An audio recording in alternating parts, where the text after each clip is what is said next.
Assalamualaikum. In this video, we will talk about subfertility first from 10 teachers and from Irfan. Now, what is subfertility? Subfertility is basically defined as failure to conceive after 12 months of regular unprotected sexual intercourse. And ये देखा गया it can be either primary or secondary. Primary तब कहते हैं when the couples have never conceived before, and secondary तब कहते हैं when the couples have previously conceived लेकिन अब ड्यू टू एनी कंडीशन वो कंसीव नहीं कर पा रहे हैं। कौन कौन से फैक्टर्स पर डिपेंड करता है, तो it depends on multiple factors, जिसमें से अगर हम फीमेल या मेल सब फर्टिलिटी की बात करें, फीमेल में हमारे पास आ जाते हैं ovulatory disorders, tubal disorders, uterine problems, cigarette smoking आ जाती है, फीमेल एज मोस्ट कॉमनली आ जाती है, female medical conditions like diabetes, epilepsy, thyroid disorders, bowel diseases, and main जो सबसे इंपॉर्टेंट फैक्टर देखा जाता है वो ये देखा जाता है कि there might be decreased ovarian reserve due to again advancing female age, age female age is the most important factor. तो ओवेरियन रिजर्व्स के ओवरीज के अंदर कितने oocytes रहते हैं, that is the important factor. ओवेरियरी डिसऑर्डर्स में PCOS is the most common. PCOS के अलावा सब फर्टिलिटी की अगर हम बात करें तो कोई ऐसे factors which lead to anovulatory cycles, जिसमें हमारे पास हाइपोथैलेमिक डिसऑर्डर्स आ जाते हैं like hypothalamic hypogonadism, pituitary disorders आ जाते हैं like hyperprolactinemia, and thyroid disorders आ जाते हैं। ट्यूबल प्रॉब्लम्स की बात करें तो it mainly pelvic inflammatory diseases or endometriosis या chlamydial infection, because chlamydial infection leads to blockage of fallopian tubes। And ये भी देख रहे हैं कि कोई ऐसी फीमेल है जिसको प्रीवियसली पेल्विक या एब्डोमिनल सर्जरी की गई हो, उसकी वजह से वहाँ स्कार टिश्यू बन गया हो, या प्रीवियसली पेल्विक या एब्डोमिनल कोई रेडियोथेरेपी की गई हो उसकी वजह से। यूट्राइन प्रॉब्लम्स में सबसे कॉमन जो देखे जाते हैं वो फाइब्रॉइड्स में से भी सब म्यूकोजल फाइब्रॉइड्स, उसके अलावा एंडोमीट्रियल पॉलिप्स भी सब फर्टिलिटी कॉज करा सकते हैं। मेल फैक्टर्स की बात करें तो male factors which leads to compromise sperm number and compromise sperm quality, जिसमें अगेन मेल की भी एज आ जाती है। इन्फ्लेमेटरी कंडीशंस लाइक ऑर्काइटिस और एपिडिडमाइटिस, पेल्विक रेडियोथेरेपी या सर्जरी फॉर अनडिसेंडेड टेस्टिस या फॉर टॉर्जन ऑफ टेस्टिस, उसकी वजह से भी रेडियोथेरेपी की एंड सर्जरी। मेडिकल कंडीशंस में डायबिटीज़ आ जाती हैं। ऑक्यूपेशनल इन्वॉल्वमेंट में हमारे पास कोई ऐसे ऑक्यूपेशन जिसमें ज़्यादा केमिकल्स या रेडिएशंस का यूज़ हो रहा हो, and erectile problems like erectile for example erectile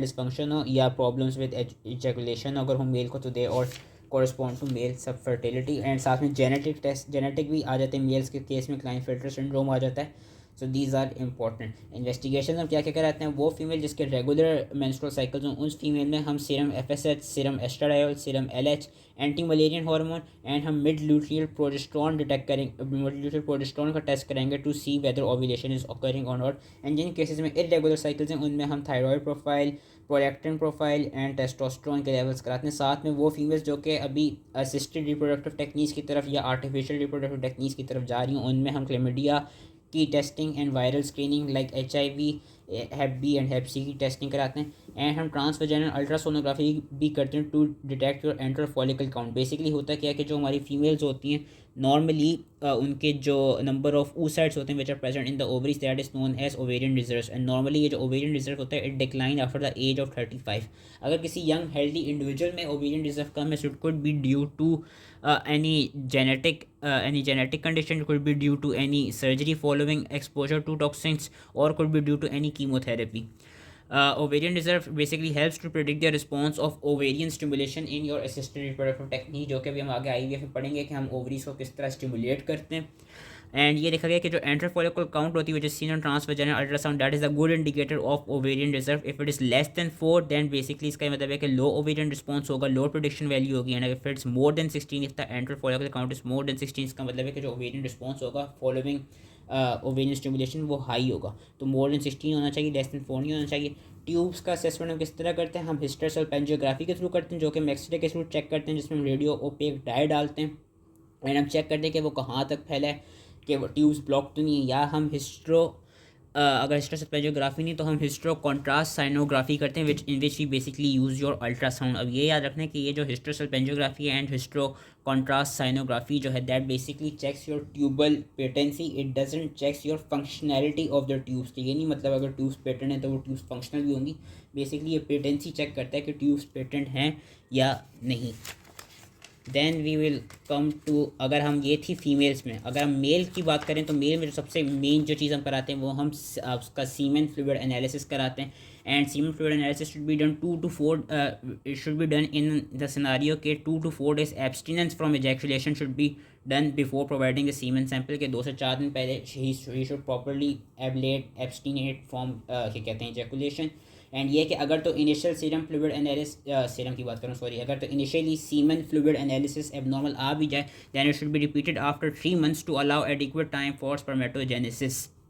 and ये है कि अगर तब भी एब नॉर्मल है तो फिर, या अगर तब भी लो स्पर्म काउंट आए, एजोस्पर्म आए, तब मेल की हार्मोनल प्रोफाइल करानी होगी जिसमें हम मेल के FSH, LH, testosterone and male की कैरियोटाइपिंग एंड सिस्टिक फाइब्रोसिस के लिए चेक करेंगे।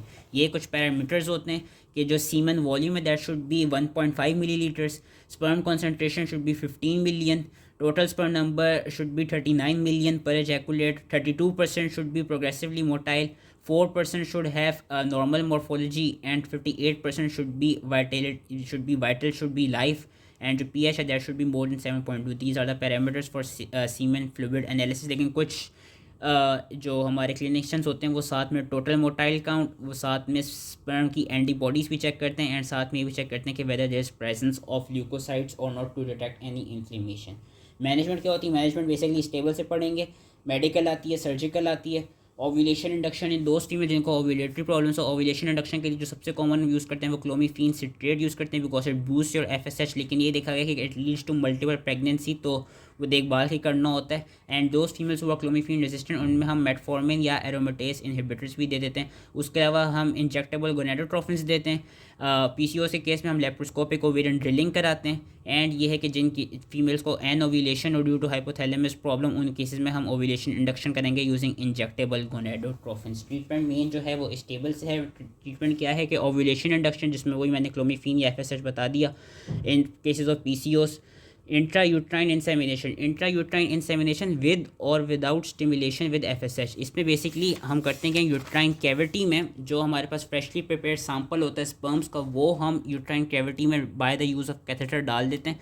And it could be done with the use या विद स्टिमुलेशन या without the stimulation with FSH। Basically अगर हम FSH से स्टिमुलेशन कराएंगे तो उससे हम करते क्या, हम उससे ओवरीज़ को स्टिमुलेट करते हैं। हम फीमेल को एक्सोजिनस FSH दे के ओवरीज़ को स्टिमुलेट करते हैं कि they should produce 2 or 3 mature follicles, और फिर हम जो फॉलिकल की ट्रैकिंग है वो हम अल्ट्रासाउंड से कराते हैं। So when is that done? That is done in cases of inexperienced fertility, in cases of wild mail factor, minimal to mild endometriosis, and ovulation unresponsive to ovulation induction.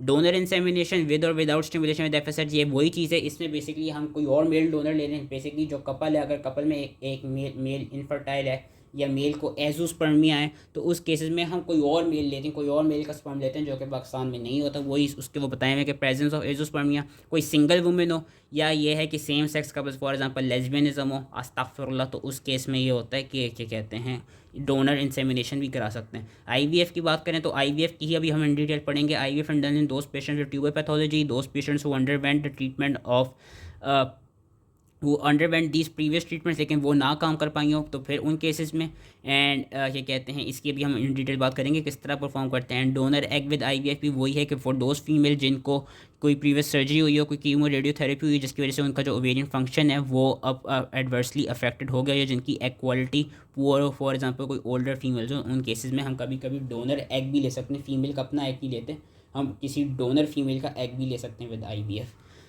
Surgical की बात करें, surgical में again operative laparoscopy to treat disease and restore anatomy for adhesions case of endometriosis and cyst, myomectomy, hysteroscopy, laparoscopy, laparotomy, fibroid embolisation in case of fibroids, tubal surgery in case of blocked fallopian tubes and laparoscopic ovarian drilling जो कि हमने पढ़ लिया इन case of PCOS। तो अगर हम बात करें IVF की, IVF का प्रोसीजर क्या है? IVF is done in those patients who have tubal disease, endometriosis, who have failed ovulation induction, failed intrauterine insemination, या व्हेन डोनर या वही कि फॉर एग्जांपल कोई ऐसी फीमेल है जो ओल्ड हो गई है, अब उसके अपने एग्स नहीं प्रॉपरली, उसका अपना ओवेरियन डिज़ायर ख़त्म हो गया, तो वो किसी और फीमेल के एग्स लेके उसमें IVF करा के फिर वो यूज़ करेगी क्या कहते हैं as implantation and to grow her foetus.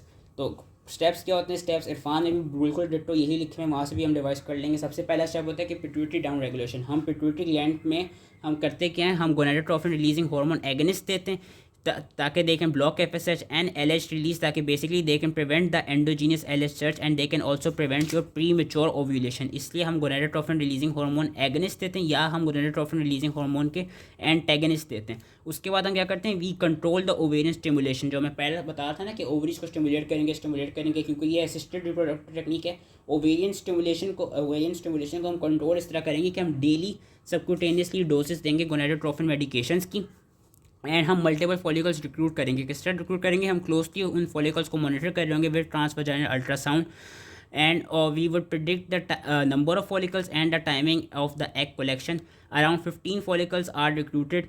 Blood में एस्ट्रोजन के लेवल्स आर क्या कहते हैं ऑल्सो डिटेक्टेड, एंड अल्ट्रासाउंड के थ्रू जो एंडोमीट्रियल थिकनेस है हम उसको भी डिटेक्ट कर रहे होते हैं।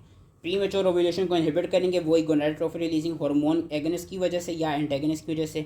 अब हम कराएंगे क्या, अब हम यहाँ पे खुद से क्या कहते हैं आर्टिफिशियली हम खुद से एलिट सर्च कराएंगे। खुद से एलिट सर्च इस तरह करेंगे, we would give beta HCG which is basically used for your elite search, and as a result उसकी वजह से क्या होगी, ओव्यूलेशन होगी। ओव्यूलेशन होने के बाद एक्स कलेक्ट करेंगे। एक्स कैसे कलेक्ट करेंगे, usually after 37 hours post HCG trigger के HCG देने के 37 आवर्स बाद हम under anaesthesia under the use of transvaginal ultrasound हम वो जो एग्स होंगे उनको हम कलेक्ट कर लेंगे। कलेक्ट करके अब हम इनकी कराएंगे पेट्री डिश के अंदर फर्टिलाइजेशन। जो कन्वेंशनल टेक्निक्स होती थी, कन्वेंशनल टेक्निक्स यही होती थी, फर्टिलाइजेशन इस तरह कराते थे कि हमारे पास ऑलरेडी पहले से इंसेमिनेशन का एक फ्रेशली प्रिपेयर्ड सीमन का सैंपल होता था जिसमें अराउंड 1 लाख स्पर्म्स होते थे, उसमें हम एग डाल देते थे और उसमें हम फर्टिलाइजेशन कराते थे।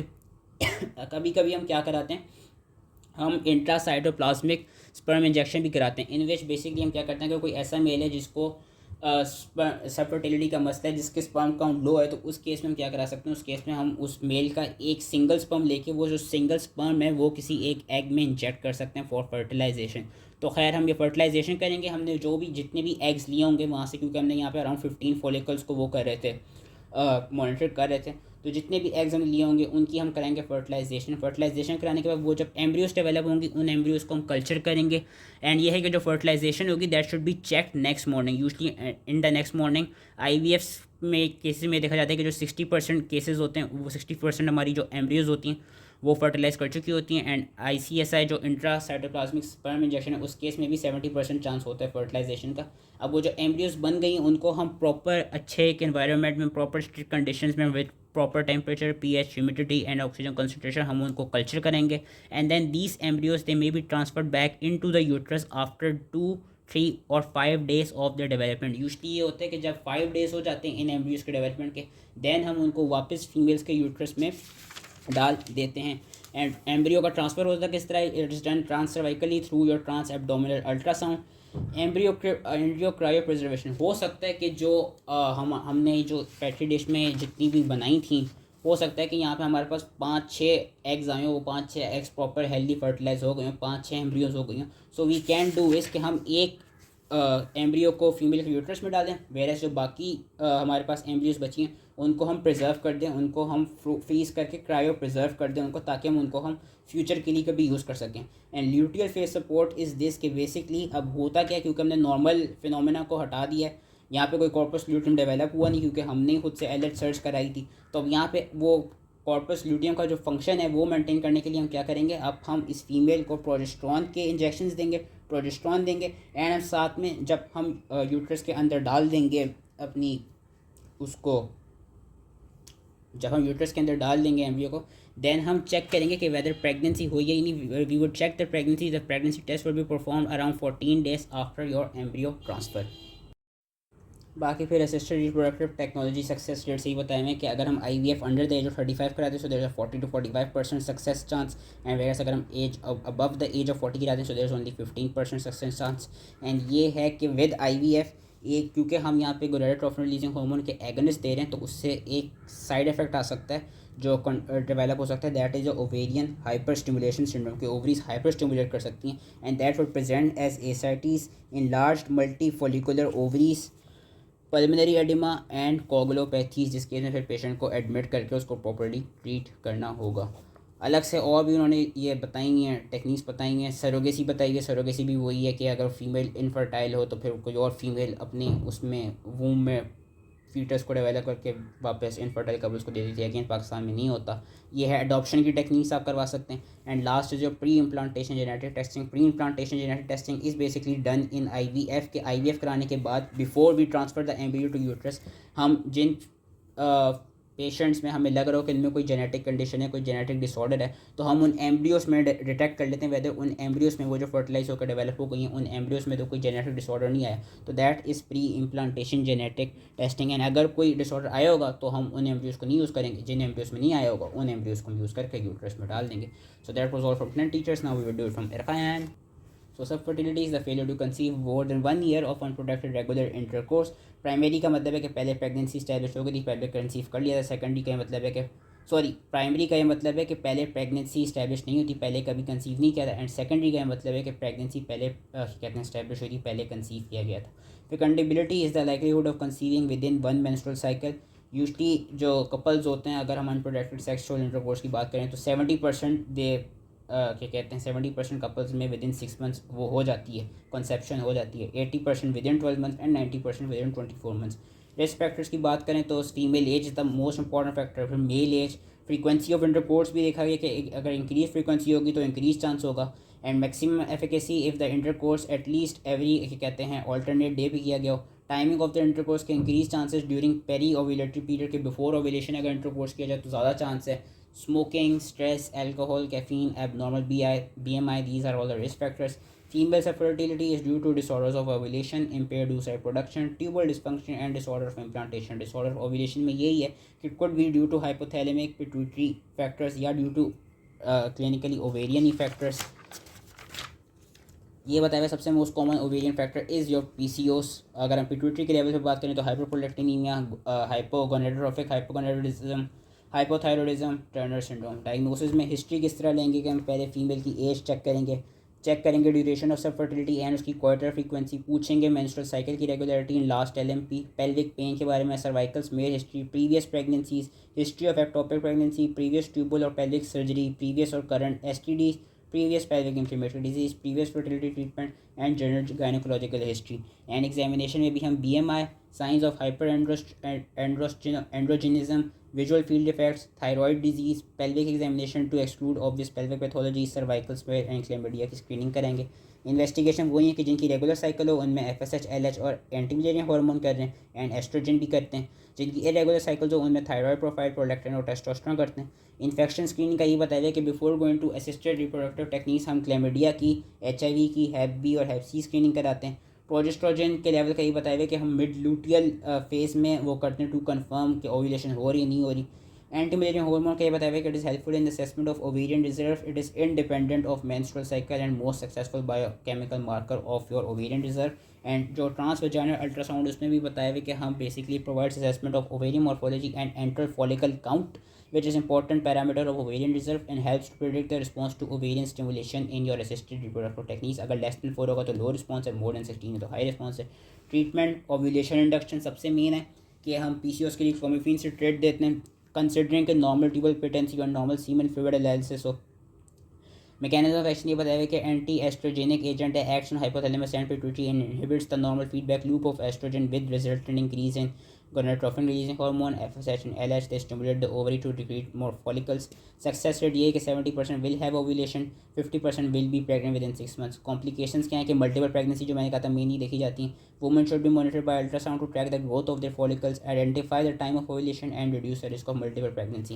Laparoscopic ovarian drilling, ovulation induction by passing electrical energy through the ovaries if there is no response to clomiphene citrate, again PCOS के केस में दी जाती है। And treatment of any underline condition के हाइपोथैलेमिक डिसऑर्डर को हम pulsatile gonadotrophin से, injectable gonadotrophin से ट्रीट करें। हाइपरप्रोलेक्टिनीमिया को सर्जरी से या डोपामिनर्जिक एगोनिस्ट, थायराइड के डिजीज़ को वही हाइपरथायरॉइडिज्म हाइपोथायरॉइडिज्म के उस डिपेंडेंट मेडिकेशन से। एंड लाइफस्टाइल मॉडिफिकेशन करें like healthy diet, stop smoking and recreational drugs, reduce alcohol, regular exercises and folic acid.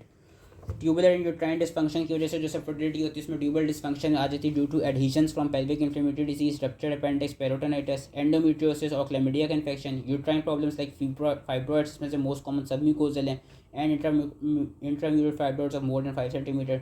Endometrial scarring due to Asherman syndrome and endometrial polyp. Diagnosis को वही हिस्टोसल्पेंजियोग्राम के through होती है कि हम radio OPEC contrast देते हैं सर्वाइकल कैनाल में एंड हम एक्सरे से फिर चेक करते हैं. We assess the morphology of uterus and fallopian tubes and hystero contrast and जो आपका हिस्ट्रो कॉन्ट्रास्ट साइनोग्राफी है उसमें बेसिकली हम एक्वस फ्लूइड डालते हैं सर्वाइकल कैनाल में, हम अल्ट्रासाउंड से डिटेक्ट करते हैं वही morphology of uterus and fallopian tube.